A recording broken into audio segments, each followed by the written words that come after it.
Today I'd like to post about goddess Kali. Kali, the Indian goddess, the much feared goddess, the woman, the goddess who is called a bitch.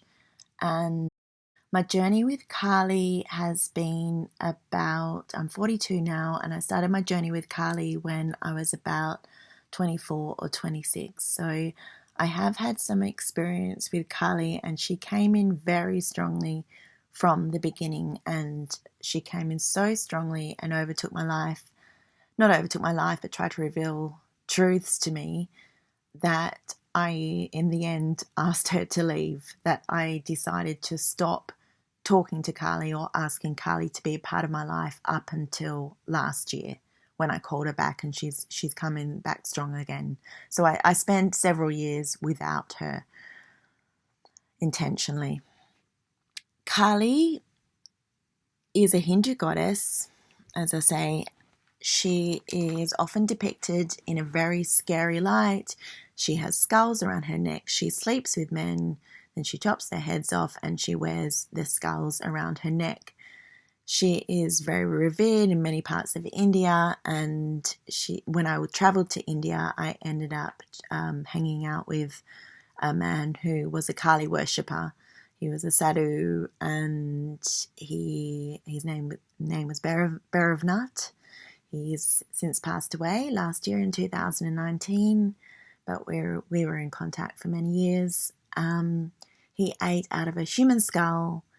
He was a Kali worshipper. Before I met him, already in Australia at about age 24 or 26, I can't remember which, I started to invoke Kali, and I originally invoked Kali from a Doreen Virtue book. Now, in this invocation, Doreen Virtue says that Kali comes in, basically, I'll read it to you. She comes in like a sudden and powerful rainstorm with purpose and determination. The day that I first invoked Kali from this book, from Doreen Virtue's Archangels and Ascended Masters book, I think I was 24 years old. She came in. She came in like a sudden and powerful rainstorm, for sure. It was a clear blue sky day in Perth, Australia, where I live, and out of nowhere there was a couple of roars of thunder. There was no rain to follow. There was no lightning. Kali's way of saying, yep, I'm here for you now and I'm in your life. The invocation says, do not procrastinate, delay, or fear the change that always accompanies action and moving forward. Do not be afraid of making the wrong decision. Rather, fear living in indecision. One thing that sticks out to me about the channeling of Doreen Virtues in this book of Kali is when she says, if you aren't willing to help me or let me help you, then at least get out of my way. And I have lived by this for many, many years. I feel a lot of people should just get out of the way so those of us who are trying to work for the light can get on with what we need to be doing. So I invoked Kali, and that was the beginning of a journey in which I was discovering my sexual self. After I invoked Kali, I found she was manifesting in my life in a way that was too intense for me. So simultaneously around this time, I had a very intense dream about a cobra, and this all winds back to the whole Hindu philosophy as well. A pink cobra came to me, was flying around me in my dream, remembering this vividly 15 years, 20 years later. And this cobra latched onto the base of my spine and would not let go, would not remove its fangs from the base of my spine until I relaxed and let go. And this dream was the beginning of my understanding and awakening into what Kundalini is and how we need to release the energy from the base of our spine. Basically, the Hindus say everybody has a cobra or a snake coiled at the base of their spine, and the whole awakening process comes when that cobra or snake begins to awaken and the energy slowly moves up our spine. And it can happen over many, many years. There are ways that you can bring this about sooner, such as through yoga or meditation or different practices, sexual practices, tantra, and the energy or the Kundalini slowly awakens and moves through the chakras and up to the crown, and then enlightenment is achieved. So simultaneously around calling Kali, I had this cobra dream, and it was the beginning of a journey which I won't go into, but a journey with a couple of men who were very spiritualized, I guess, and they had lived time in India. They understood Hindu deities and goddesses, and said they were worshippers of the goddess. For me, this became really the most dangerous man to become involved with, but that's another story. The energy for me with Kali got too intense. There was much too much awakening going on for me. I couldn't handle the amount of awakening that was happening through the invocation of Kali.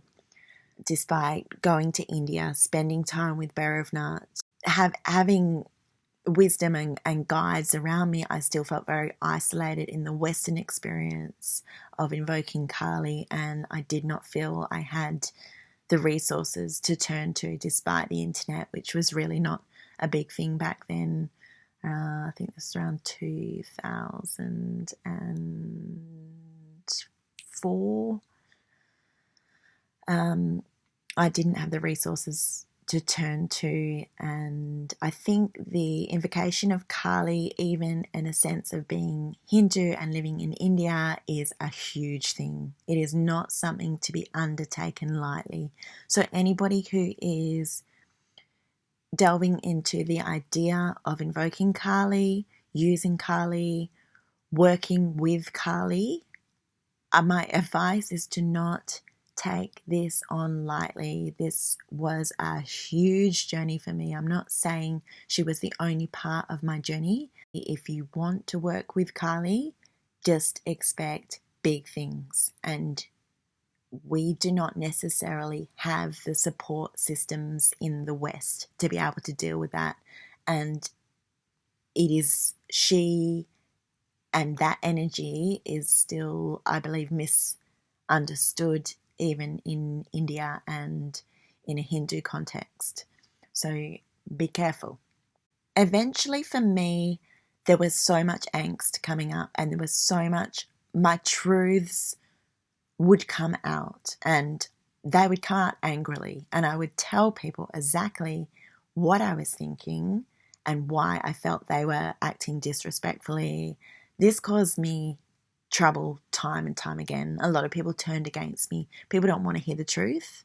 And I guess I got to a point where I decided to start shutting down my truth and stop telling people what I thought, and realizing I had to deliver my message in a peaceful way. That has never really come into fruition and into light. This is not who I am, and this is not what I feel the energy of truth is. It doesn't need to be all roses. It doesn't need to be told in an angelic sense. Truth is truth, and there's a lot of shit going on in the world, and we need to bring it up, and often it's going to be confronting, and this is what Kali is all about. So you take it on, you take her on, and you work with her, and you do not take it on lightly, and you be prepared for a little bit of upheaval, because that is what she is all about. Within this Archangels and Ascended Masters channeling and description of Kali by Doreen Virtue, Doreen Virtue says, Carly told me that she, like a lot of women, has been called a bitch when she's simply being powerful and unwavering. And I believe we are women, we are dealing with this on a mass scale. Men are shutting us down and calling us a bitch and leading us to feel disempowered. And that is a way to keep themselves in a position of power. And for me personally, this has gone on with lovers, with family, with friends, a masculinity that has kept women out of power. So it is important, people who follow Carly or use Carly, it's important to own that inner bitch.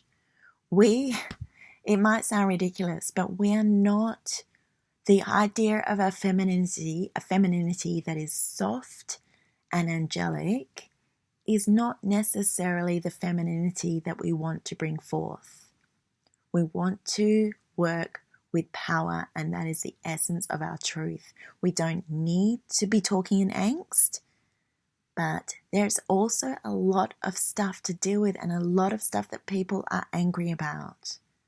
And women have a good power to bring forth, to contribute to this truth telling.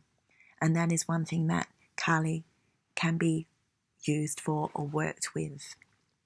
After I stopped working with Carly, after I consciously, at about age 31, 32, and after a few years, I said, Carly, enough.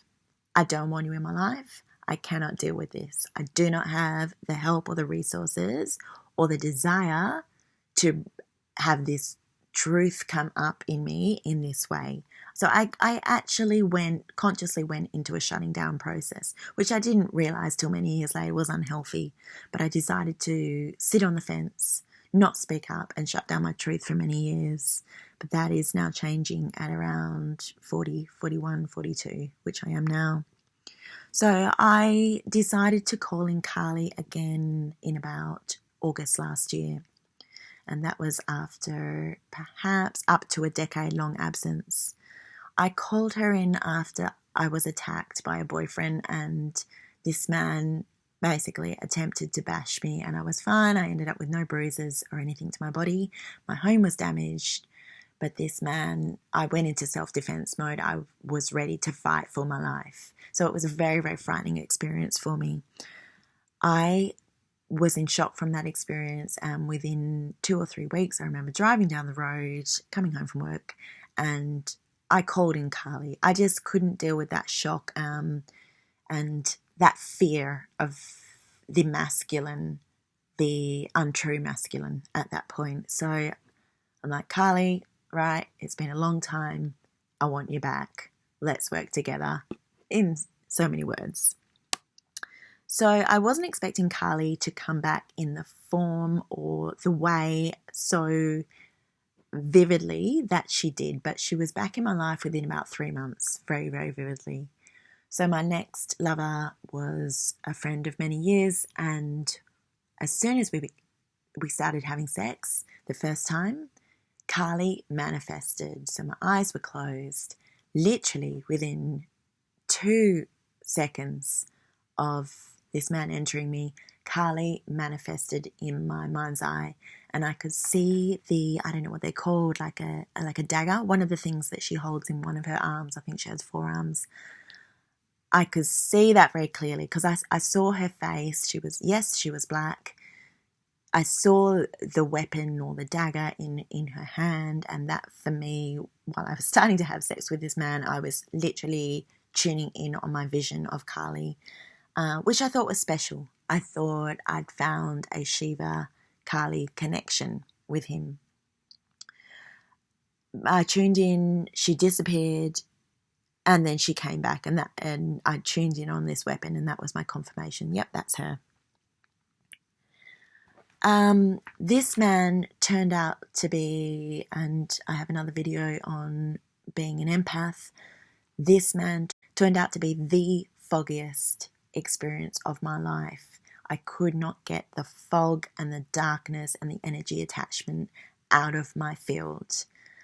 So that all came with him, and we saw each other for a few weeks, and I basically called it off. So Carly, I felt, was coming in as soon as we started making love, basically as a warning, just like not a good man. And I knew this man for 5 years, so I felt like I could trust him. But Carly came in as the truth. It was just like, whatever this man has done in the past, not good. Or whatever this man is doing now, not good. Like, stay away from him. So that is where I'm at with Carly now. Doreen Virtue says, if you invoke Carly, she will come immediately. If you think of her name, Carly, Carly, Carly. So you can call her 3 times, Carly, Carly, Carly. Tell her you want help with your love life, for example. Carly will see the true underlying issues. She'll give you very clear, forceful direction without mincing any words. She's excellent at extracting the heart of the problem from any situation presented to her. I just want to finish by saying, yes, Carly is very misunderstood, and it's very, very difficult once you start invoking her to process the lessons which she will bring to you. And women, men, anyone who's invoking her or asking her to come into your life, I just say do it with caution, but she is there for the light. She's depicted as darkness. She looks frightening, but she is there to bring the light forth. But if you take that route, don't take it lightly, because the lessons will be real, vivid, may feel very, very heavy and intense, and you're in for a journey.